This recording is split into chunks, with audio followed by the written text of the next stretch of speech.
Travailler pour la reconstruction des rues de Monrovia, c'est une bonne opportunité, car ce sont les Chinois qui reconstruisent les infrastructures détruites par des années de guerre civile, en embauchant des ouvriers locaux.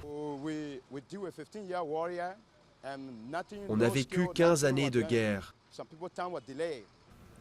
et on n'a pas eu de formation, aucune.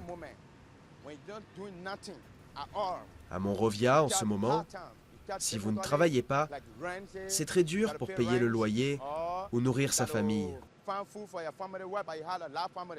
Une génération entière de jeunes a grandi pendant la guerre. Alors pour entrer dans la vie active, beaucoup ont dû improviser. Un simple ordinateur avec un générateur peuvent parfois suffire à commencer une petite affaire. J'imprime des lettres, je fais des photocopies et je mets des documents sous plastique pour les renforcer. Les mototaxis se sont particulièrement développés dans la capitale du Libéria. Parmi les chauffeurs, beaucoup d'anciens enfants soldats, les autres, des étudiants qui essayent de se débrouiller. On fait ça parce qu'on n'a pas d'aide. Nos parents ne peuvent pas nous aider et on veut aller à l'école. C'est pour ça qu'on essaie de se financer avec ce travail.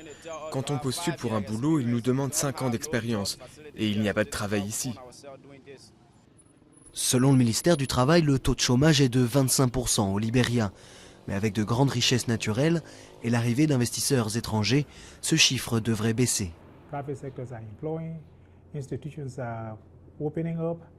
Le secteur privé recrute, les institutions s'ouvrent, les investissements reviennent dans le pays, environ 16 milliards de dollars. Et même si ce n'était que la moitié, 8 milliards, ça reste énorme pour un pays de 3,5 millions d'habitants. Seul problème pour les investisseurs, le manque de main-d'œuvre qualifiée, héritage de décennies de guerre durant lesquelles les écoles étaient fermées à la plupart des enfants.